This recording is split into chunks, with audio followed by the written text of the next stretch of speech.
everybody, it's Kelsee Briana J, and in today's video I'm going to be doing a review and 3 eye looks using the Huda Beauty Pastel Obsessions mini eyeshadow palettes. So I picked these up as soon as they launched, but I have been a little bit slower in getting this review up because your girl has had a lot on her mind, and so finally today I'm like, you know what, I'm gonna sit down and I'm gonna film this video. So I know that so many of you guys have asked me questions about these, so today is the day. So I have all 3 of the newest ones, and these retail for $29 each. So each of the palettes has 6.1 grams of product or 21 ounces of product, and in each of them it does come with a mirror, and then when you open it up you are presented with 9 different eyeshadows.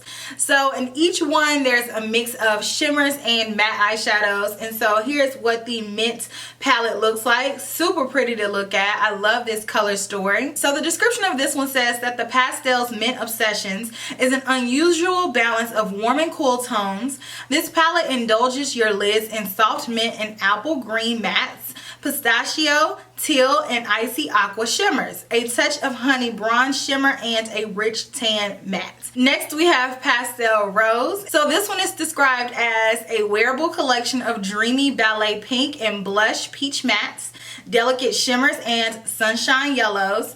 This palette will suit each and every skin tone and take you from day to night in the sweep of a brush or a dab of your finger. And lastly we have the Pastel Lilac palette. So let me open this one up. And the description for this one says that this is a seductive series of dusty mauve mattes, lavender shimmers, pops of luxurious fizzy violet, a velvety apricot matte, and a pop of soft coral shimmer. All designed to complement each other and add divine dimension to the lids. And this is the one that I have on now, and I feel like that shouldn't be a surprise just because of how much I like purple, and you guys know that. So you know, this is the one that I had to rock with for the entirety of the video. But like I said, I did do 3 different eye looks using each of these palettes. Let's go ahead and jump into that. I cannot wait to demonstrate how these palettes perform, and then make sure you stay tuned until the end and I will let you guys know my final thoughts about these palettes. So I hope that you all enjoy, and I will talk to you guys shortly. So I'm going to start off by doing an eye look using the Pastel Rose palette. So I'm going to take a blending brush first. This is a Sonia G Crease 2 brush. I guess I'm going to go in with the bottom middle color. And I already have my eyes primed, and I have a little bit of concealer right underneath my brows. So I'm going to take this color directly in the crease and go back and forth. This color is really light. So let's see what it gives.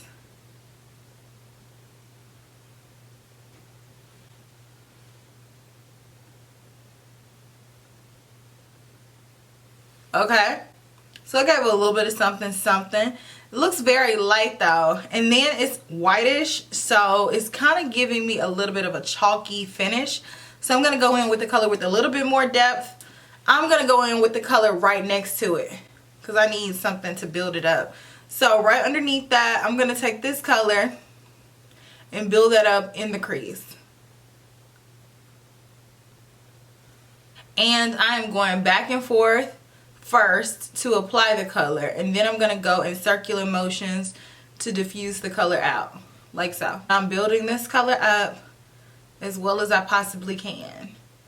So there we go. Same brush, and I'm going to take this lilac color in the second row and pack that on the outer corner. So I'm taking that on the belly of the brush, and then I'm using packing motions to apply it.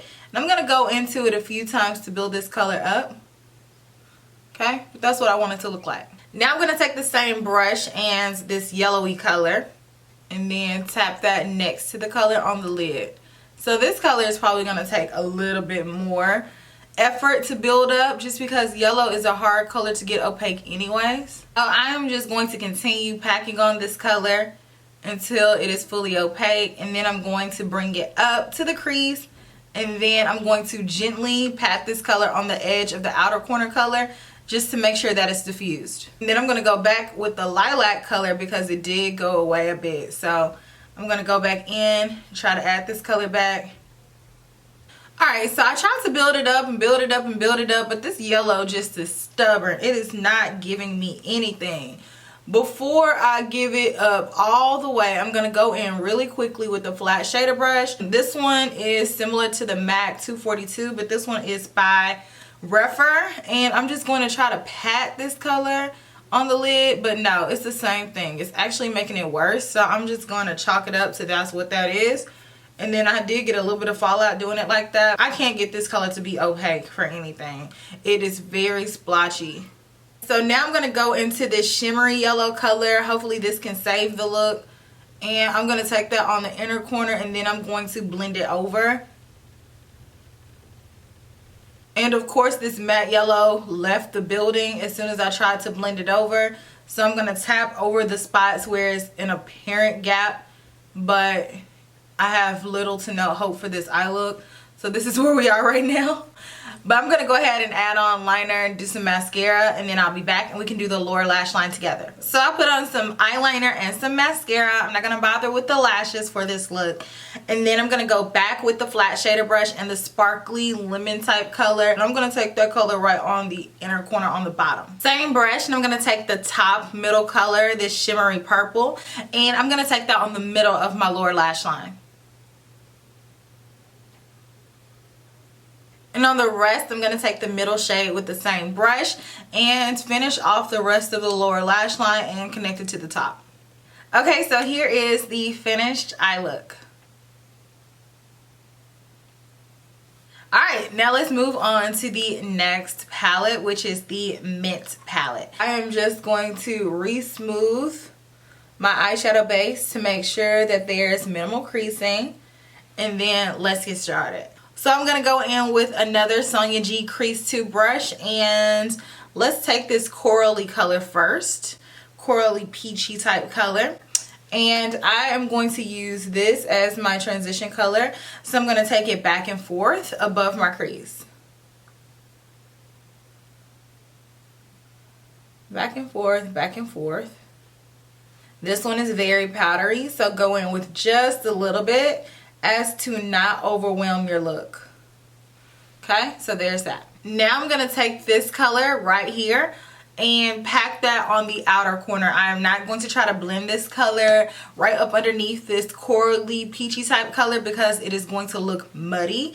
So I am going to apply this color right on the outer corner using packing motions, and then I'm going to slightly blend it when it gets up to that color, but not too much, because these two colors will not be friends. If you try to blend them together too much, it'll start looking dirty. I am just going to lightly diffuse it over, but that's what I'm going for. Flat shader brush, and I'm going to take this lower middle color right here, and I'm loading my brush up with it, and then I am going to pack this on the lid and bring it up towards the crease. So just take your time. Pack this color on, make sure it's blended with the outer corner color, and then bring it up to the crease and make sure that it looks like an effortless blend there too. So just lightly feather it into the crease color. And then on the lid, go in as many times as you need to make sure that this color is applied evenly. I'm not going to say make it 100% opaque. Just make sure that the color is distributed evenly where you want this color to be on the lid.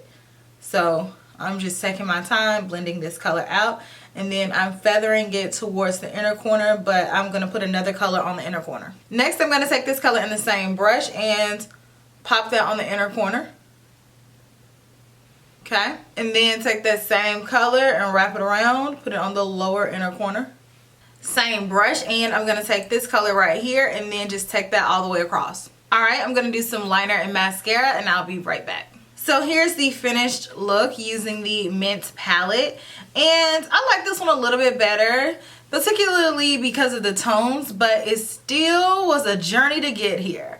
So I'm going to go ahead and wash off my face, and I'll be right back, and I will do the third and final eye look using these palettes. So I washed my face and I re-put on my makeup. The lighting may have changed just a bit because it's been about 2 hours now. So let's get back to it. I'm going in with the Lilac palette. So I have a blending brush first. I'm going to go in with this peachy color first. And again, I have on my eye primer already. So I'm just going to go back and forth above my crease. And this is going to be my transition shade. So boom, cat. Boom cat boom. I'm gonna touch this purple real quick, same blending brush, and move down and apply this in the crease. So back and forth, let's do it. Alright, they did a little something. I'm gonna take the same exact color. Let's pop this same color on the outer corner. Flat shader brush, and I'm gonna go in with this color. This one looks real pretty in the pan. Let's see what it do on the lid. So I'm packing it on. Packing this on, blending it up, blending it over, doing some things. It does not build that easily. It takes like 50 coats for it to go bam. I mean, you could spray it, I'm sure, get a little bit more some, but overall, like, it's not really giving me anything. I'm gonna go in with this color, and I'm gonna spray my brush. I have a little bit of Fix Plus here. Okay. Let's see if we can brighten this up. Burly, it still is not doing anything. Okay, taking this brush, and I'm gonna take this color and pop it on the inner corner. Same color, pop it on the lower inner corner. On the rest, I'm just gonna take this color and go all the way across, and then make sure that I connect it with the top. This is where I'm at with it. I'm gonna do liner and lashes. I'll be right back. Let's talk about my final thoughts about these palettes. When I say I think this lighting has changed several times in this video, namely because I started out in the daytime, I got on the phone, I had to wash my face and start over, and so I'm just now finishing, and I've been sitting here for like 4 hours. But now I'm gonna tell you my final thoughts on these palettes, and I feel like you can kind of tell, especially if you watch my videos, about how I'm reacting to them as I was using them. But these are some of the worst eyeshadow palettes that I have ever used in my life. Now, I knew going into getting these that these were going to be light, they were going to be pastels, but going into these, I didn't know this formulation was going to be so chalky. All of these lack pigmentation, they lack blendability, they lack a lot of things, and these leave a lot to be desired. I feel like every single one of them is a dud. I couldn't get an eye look going to save my life with the first one. Of all three, the Rose palette is the worst one. This one is so chalky. You guys saw I kept going back into this yellow, back into this yellow, and granted, yellow is a harder color to do anyways, but this one was just exceptionally bad. I could not get it to be opaque. Every time I tried to blend it, it just kept pulling me back. Like, it just wasn't working for me, and so I really hate this palette. I mean, the shimmers in here, like, you could get it to be okay, but pretty much the shimmers are washes of colors, so they're going to be toppers, but then even with them being toppers, you're gonna have to top it a lot to get it to look like anything. So the one that I have on now has the most pigmentation, but as you guys saw, I had to go in with the spray to get it to be at this level, and I still feel like the pigmentation of this with the spray is not as intense as what I would expect it to be. And then the mattes in these, just forget about it. If you have melanated skin, I cannot see you being able to use this one at all, even using it in conjunction with another palette. And in my opinion, the owner of the brand, Huda Beauty, is about a MAC NC35, NC30 in complexion, so I'm surprised she okayed this, because I can't see her being able to use it, because on her complexion it's going to be chalky, let alone anybody who's darker than her. So if you are not extremely fair, I wouldn't reach for this, and even if you were, I still think the formulation of this is trash. The mint palette, same thing. I felt like this one was pretty to look at, but actually using it was a nightmare. I couldn't get a blend. When I blended out this color in my crease, where did it go? I don't even know. I felt like I just spent 5 minutes blending for no reason, because I looked around and I didn't see any color. And so then when I tried to go in with the rest of the colors, it just never gave me uniformity. Everything just was dusting into the air. There was plenty of fallout. The shimmers in here are okay, but they're very sheer. So for $29, sis, you can miss me with that. And then the last one, the Lilac palette, I like the way that my eyes look, but I could do this with any of Huda Beauty's other palettes, because she tends to favor these tones. So we have these in almost all of her palettes, and then we have colors that have a little bit more saturation. They're going to allow you to create a more rich and in-depth eye look, and this one just is not it. I feel like there was too much work that needed to be done with this palette as well as the other ones, but if I'm picking one, I'm gonna pick the Lilac palette. But picking this one out of the three is really just me choosing something. So me choosing the Lilac palette out of these three is not really a compliment. It would be the same thing as me choosing to be in the middle of the ocean with sharks circling me, or do I want to be stranded on a deserted island, or do I want to be at the top of a volcano that's about to erupt? Like, none of them are good choices, but I guess you might can pick one over the other. It's not like you really want to do any of them, but if you had to choose one, you would choose one. That's what I'm saying about choosing this one out of the other two. So I would say skip it. It doesn't matter what your complexion is. These are no's, but especially if you have even an ounce of melanin in your skin, these are absolute no, ma'am, Pam, Sam, no. No. So you know how Forever 21 is to the fashion world. It's fast fashion. It might not be the best quality. You might look up and get a good piece of something, but pretty much it's just so you can experience a trend and be able to participate in it without investing a lot of money. That's what these mini palettes are for. We're not looking for Pat McGrath or Natasha Denona palette quality on average. We're looking for something that is going to perform, something that is going to allow you to get the look, and then when the trend is over, you can move on without investing too much money. Now, these are kind of pricey at $29 each, but for the most part, I enjoy her mini palettes, and I've liked pretty much all of the ones that I've gotten in the past. And I've had some gripes with some of her mini palettes, but I've explained that before in those videos. But overall, I like them and they serve a purpose. These serve no purpose other than to fill a trash bin because these are horrid. These palettes are worse than Coastal Scent's Big 88 palettes. And if you guys remember those from back in the day, then you know how powdery they were. And if you dug into that, you'll hit pan in 2 seconds. Same thing with these, and these are $29 each. So it's like, no, absolutely not. So let me know what you think about them down in the comment section. I cannot wait to read you guys' thoughts. And I will check you all in my very next video, which will be tomorrow. Smooches! Bye.